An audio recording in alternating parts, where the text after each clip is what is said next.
So 6 months after one of the most high-profile abduction cases in modern times, and Nancy Guthrie's family is still no closer to getting answers. Now new reporting on the mysterious crime is providing a deep dive on the investigation and really just a damning picture of dysfunction at the sheriff's office, starting all the way at the top. According to a lengthy Wall Street Journal investigation, the first investigators on the scene did not think the blood on the porch was a big deal, assuming initially that it was not related to Nancy Guthrie going missing. Now, of course, we now know that tests confirm that it is, in fact, Nancy's blood, and detectives now think it came from getting hurt during the abduction. The Journal highlights the failure to secure the crime scene, something we've talked about a lot over the last several months, and it's the reason NewsNation was able to first get those images of the blood spatter that we showed you right from the front porch. The porch was freely accessible to reporters. I was there. Reporters were able to walk up, delivery people, basically anybody who wanted to walk up to Nancy Guthrie's front door because they cleared the crime scene. The report cites department sources to portray Sheriff Chris Nanos as petty and out for revenge against his rivals. According to the Wall Street Journal, after his re-election victory, he sidelined deputies who supported his opponent, which brings us to perhaps the most damning of all the Journal's revelations. It reports the department's most valuable search tool sat unused in the crucial first hours after Nancy went missing.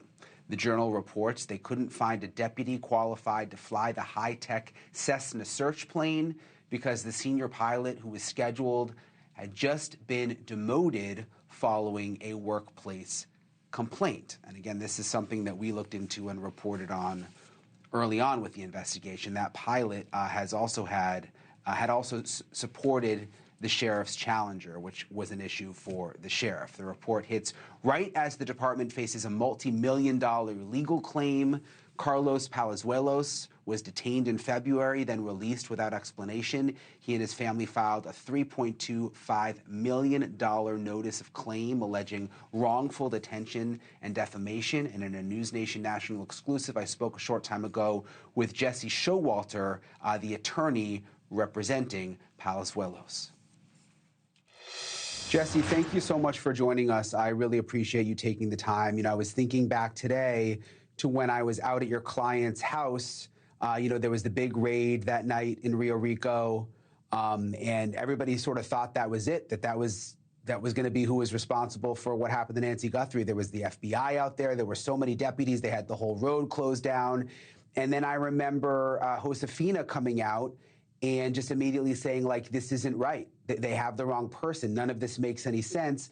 And I actually believed her. Sometimes in that situation, you would think to yourself, like, oh, maybe she's just in denial. But there was just something about the way she was describing it. I'm like, I think maybe she's correct. Have you been able to, up until this point, figure out why they zeroed in on your client, Carlos? No, we still haven't.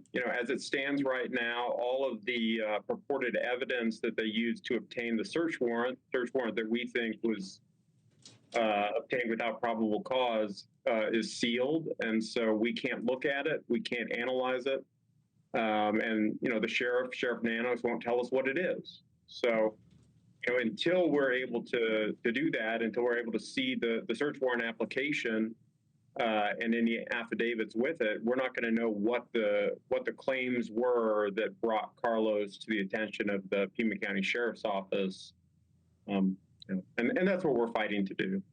So even though you haven't seen the search warrant, months have gone by, have you gotten any kind of inkling? Has your client, has Carlos come up with anything? I mean, was he in the neighborhood doing a delivery? Is there something that's crossed your desk where you're like, okay, maybe that's where the mix-up came from? Yeah, as it stands right now, we've not been able to figure out anything. On the night in question, Carlos was not in that neighborhood. That's our understanding. And the reality is, Pima County took Carlos's phone. They did a download on it, and if there actually was anything against him, we wouldn't be here right now. It's from our perspective, it's very, very clear that they made a mistake. What's not clear yet is the precise contours of that mistake. Were they relying on a false tip? Were they relying on maybe bad information from flock cameras or government databases? We don't know, but we expect we'll find out because we're on the road toward litigation. Did Carlos give his DNA? Carlos's DNA was taken by investigators. They did swabs at the scene or at his house, or I should say down the street from his house. And, and then, like I said, they took his phone, they took his DNA. That's what we know. I want to play for you, Jesse, something that Sheriff Nanos said just in the last couple of days in relation to who's been cleared and who's not been cleared. Listen to this. Absolutely, yes. They could come up again. I think I early on said, look, there is no suspects. The family is not suspects. They're not. Now, does that mean that ends it forever? No. What happens if next week somebody calls and says, hey, a family member did this, and here's how I know it? That always opens a door. Because you're eliminated doesn't mean you didn't do it. What's interesting there, Jesse, is he said that he sort of alluded to the fact in that soundbite that, nobody's cleared, the family could come up again. After he did that interview, though, he did another interview that he put out where he said, no, the family are not suspects. They are victims in this. But throughout all of it, he has said that your client and the other man who was detained at the other raid are not cleared, that at this point he hasn't budged on that. Why do you think he's doing that? I mean, the statements that Sheriff Nanos has been making are really disturbing because it looks like he's just lost at sea. It looks like he's out of his depth. He doesn't have control of this investigation. He doesn't have leads, and he doesn't even have the ability to exercise restraint in his speech. It would be perfectly okay for him to simply say, the investigation is ongoing, we're pursuing all leads, and not continue to cast suspicion on people like Carlos or the other individual who was arrested in Tucson by the FBI. And, I think the reason he most likely walked back the statements about the family is public pressure from the Guthrie family, or, pressure from the Guthrie family saying, what are you doing? To me, what I see is, sheriffs are elected officials, they're responsive to voters, and they're politicians.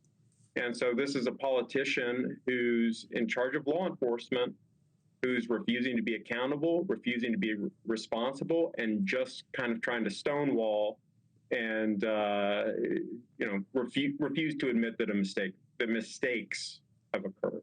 Appreciate you for joining us, Jesse. Thank you so much. You're very welcome. Thank you, Brian. Thank you for watching. Subscribe below and download our NewsNation app right now on your phone, and you will get fact-based, unbiased news for all Americans.